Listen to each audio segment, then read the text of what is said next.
Мигрантов и гастарбайтеров на фронт. В Кремле всячески оттягивают откровенную мобилизацию, чтобы перед выборами не портить Путину рейтинг, сообщила британская разведка. В России проживают 6 миллионов выходцев из Средней Азии, и кремлевская военная махина рассчитывает ими поживиться. Как это происходит, расскажем прямо сейчас. Потери России в войне огромны, но в открытую расширять мобилизацию там не хотят. Ведь у Путина в марте какие-никакие, а президентские выборы. Поэтому дыры на фронте пытаются заткнуть мигрантами из соседних стран. По данным британской разведки, плотная работа с ними идет уже 4 месяца. Работягам настойчиво обещают золотые горы, примерно $4000 зарплаты и бонусом ускоренное получение гражданства России.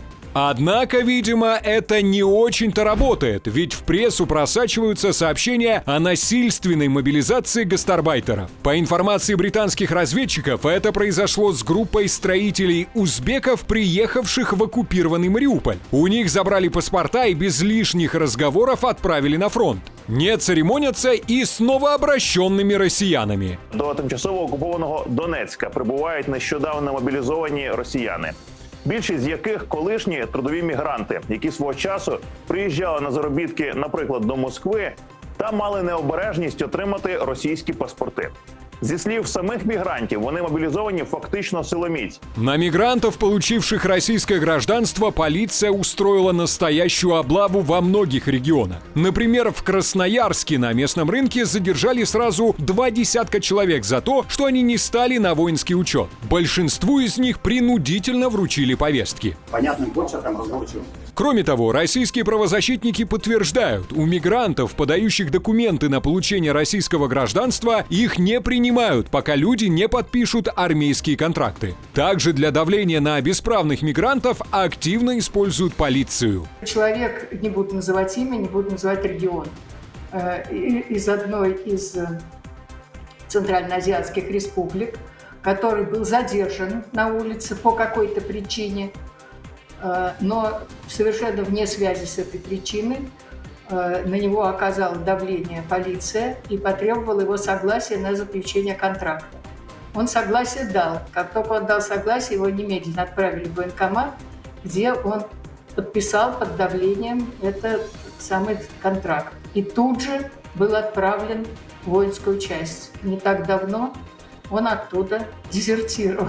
Еще одна обсуждаемая и вполне реальная мера – забирать российское гражданство у тех мигрантов, которые получили паспорт, но не стали на воинский учет. Таких людей также собираются депортировать. Соответствующий законопроект уже внесен в Госдуму. Кроме того, глава Совета по правам человека при президенте России Валерий Фадеев недавно предложил автоматически ставить новых граждан на воинский учет. То, что им они давали эти паспорта и гражданство, это было направлено не только для того, чтобы они там гастарбайтили в Москве, в Питере или где-то уборкой занимались мусором, уборкой мусора. Они знали, что они готовятся к войне, и они знали, что вот это тот ресурс, который они должны будут направить и использовать в качестве пушечного мяса.